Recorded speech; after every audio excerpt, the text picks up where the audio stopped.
Olá, graças e paz, mais uma manhã com vocês neste quadro Café com Reflexão. E hoje eu estou usando aqui uma camiseta que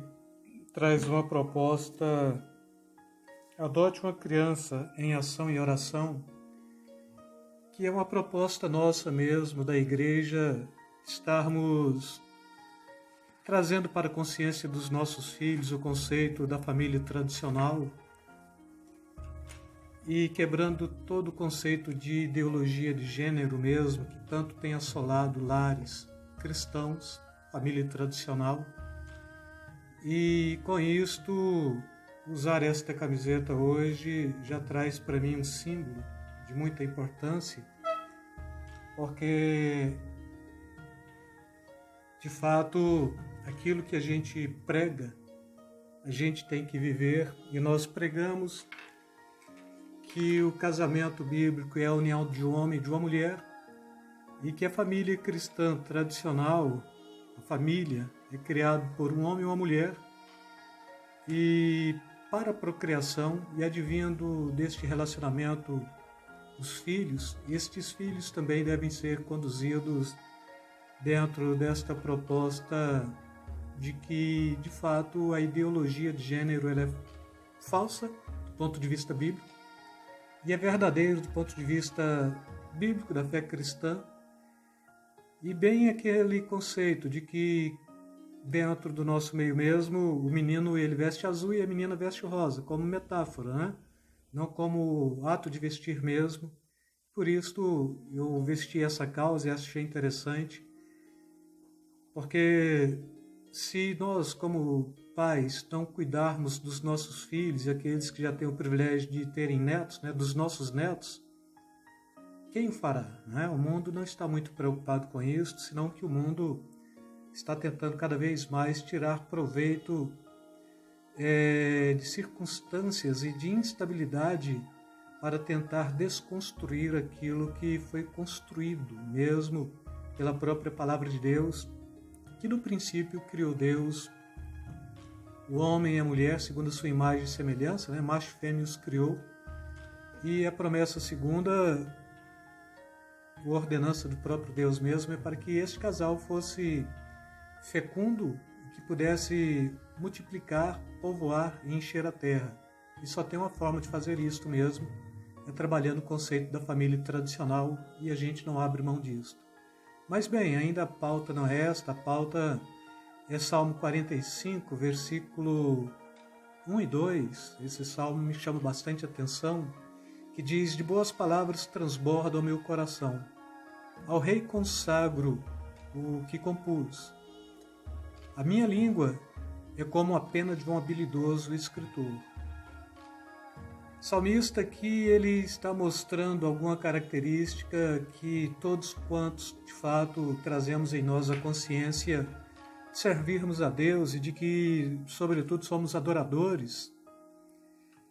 É que, de fato, este adorador ele não é somente aquele que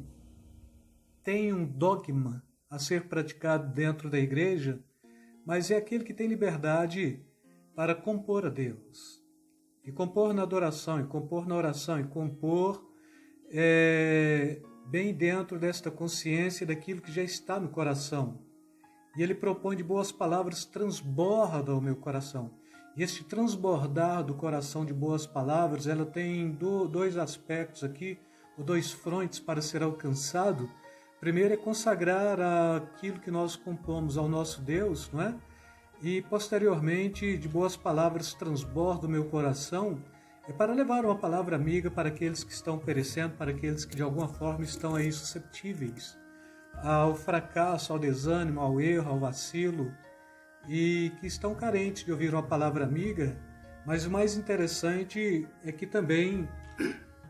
o salmista ele está falando: a minha língua é como a pena de um habilidoso escritor. Pena, neste contexto, traduzido para a nossa realidade hoje, uma caneta mesmo, uma caneta na mão daquele que é habilidoso para compor, né?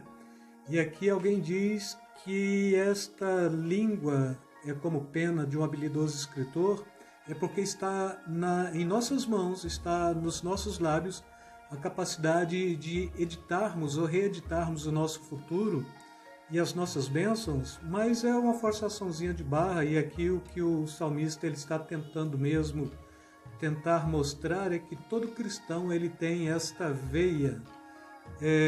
profética e poética, sim, não é? E quando seu coração transborda de boas palavras, transborda o meu coração, e ao rei consagro aquilo que compus, e a minha língua é como a pena de habilidoso escritor, você tem que ter esta capacidade de estar usando, sim, a sua língua, a sua boca, a sua fala, para louvar e adorar o nome santo do Senhor, mas para estar levando boas palavras também para aqueles que estão por aí, à beira do caminho, perecendo, sem expectativas, sem projetos, sem sonhos, não é? Quantas pessoas aí estão aí em condição de rua porque perdeu tudo nesta Covid-19, outros estão em condição de rua mesmo, porque para manter o seu vício ficava insuportável dentro de casa, então vai aí para uma cracolândia da vida, e a rua para ele é o melhor lugar porque não tem limites, não tem barreira e assim por diante. Mas para aqueles que estão em condição de rua, porque perdeu tudo quanto tinha nesse tempo de pandemia, quanto para aquele que está em condição de rua porque fez esta opção para estar longe de tudo e de todos, que possa cerceá-lo para ter livre acesso àquilo que de fato ele quer, consumir drogas e assim por diante, não é? E trazer esta desconstrução do ser humano como imagem de Deus, o cristão, de fato e de verdade, que tem o coração transbordante de boas palavras pela palavra do Senhor, é este mesmo que usa da sua língua como um habilidoso escritor. Ele é um profeta, ele é um poeta, e ele é aquele que leva uma palavra de incentivo, ele é aquele que vai levar uma palavra de conforto, ele é aquele que vai levar uma palavra que serve, uma palavra que possa caber mesmo no anseio da alma carente daquele que perece. E quando nós temos esta possibilidade de percebermos que de fato está em nós a capacidade de fazer a diferença com a nossa fala, com a nossa boca, com a nossa capacidade de compor, com a nossa capacidade de usarmos bem os nossos lábios, como a caneta na mão de um habilidoso escritor, o profeta Isaías ainda diz: o Senhor me deu a língua erudita, para que eu saiba dizer a seu tempo uma boa palavra ao que está cansado. Ele desperta-me todas as manhãs, desperta-me o ouvido para que ouça com aqueles que aprendem. O Senhor me abriu os ouvidos e eu não fui rebelde, não me retirei para trás. Também o próprio profeta Isaías aqui, ele está trazendo esta referência, este único versículo, como sendo esta capacidade que Deus nos tem dado, não é? O Deus Todo-Poderoso, ele tem nos dado uma língua erudita. E essa erudição é para que eu saiba dizer ao seu tempo boas palavras, para que possa alcançar o cansado, para que eu possa alcançar o aflito. Ele me desperta todas as manhãs, desperta-me o ouvido para que ouça com aqueles que aprendem. E assim tudo quanto nós aprendemos do Senhor, aprendemos para proclamar, para anunciar, para passar em pregão, passar em proclamação contínua o amor deste Deus, a paz deste Deus, a liberdade que este Deus dá mesmo. Não é esta liberdade que alguém foge do seu lar para ir para uma cracolândia, mas esta liberdade para você poder servi-lo e adorá-lo e ter esta erudição mesmo, a erudição que te faz ter uma boa palavra direcionada ao cansado, ao aflito, ao abatido, ao que se encontra desesperado, ao que está aí à busca de uma palavra única para que ele possa, talvez, sair desta condição de escravidão total para uma possibilidade totalmente viável. Então está em nossas mãos tanto a capacidade de transbordar os nossos corações de boas palavras e de consagrar ao nosso Deus, ao Rei, o que nós trouxemos como composição e trazer em nossa língua a capacidade de uma pena na mão de um habilidoso escritor. Então, trazer a palavra certa para a pessoa certa, no momento certo, e depois saber que o Senhor, de fato, do ponto de vista do profeta Isaías, nos deu língua erudita, para que saibamos dizer ao seu tempo uma boa palavra ao que está cansado. E se a gente analisar bem hoje, o que mais tem são pessoas cansadas pelo caminho, desanimadas, totalmente abatidas, totalmente sem esperança, sem foco, sem possibilidades, sem projetos, sem sonhos, a chegar ao fundo do poço, chegar ao mais baixo da condição humana. E se a gente, de fato, tem em nós esta capacidade de proclamar e de anunciar com erudição, ou de boas palavras transborda o meu coração, a gente tem que usar esta nossa fala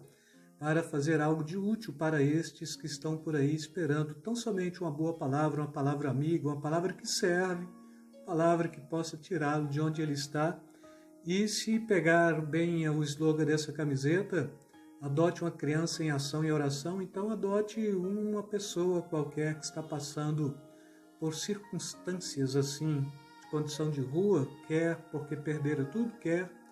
porque se envolveu demasiadamente com drogas e está aí numa cracolândia da vida. Adote aí uma pessoa em ação e oração. Você usa a sua palavra e você age para tentar tirá-la de onde está. E com certeza, caso você consiga fazer isso, a sua recompensa, essa é aquela que ninguém tira, porque é o próprio Deus que estará te recompensando e te dando este galardão. Por isso, cabe a cada cristão ser não só um proclamador, mas ser aí também sal da terra, luz do mundo. E eu te convido para esta empreitada, para este desafio, para esta proposta. Fale da graça de Deus, anuncie com erudição para o cansado, para o aflito. Deixe o seu coração transbordar de boas palavras e use a sua língua como um habilidoso escritor para anunciar, para proclamar e para levar alento para aqueles que estão aí no desterro total desta vida que sempre está nos pregando peças, não é? E também serve de alento para aqueles que estão dentro da igreja, para consolá-los cada vez mais, a fim de que não percam o norte, não percam possibilidade do que Deus tem prometido e não perca a esperança, pois a esperança que foi posta nos nossos corações, ela não confunde, porque ela foi posta pelo Espírito Santo de Deus. E com isto, mais uma vez, eu quero deixar aí para você um beijo na alma, um beijo no coração. Deus seja contigo, com você, com vocês, e que possam vocês usarem aí da habilidade, da erudição da vossa língua e do fervilhar do vosso coração e da capacidade de abordar e de transmitir paz àqueles que se encontram cansados, desanimados, à beira do caminho. Fiquem na paz, amados. Beijo na alma, beijo no coração.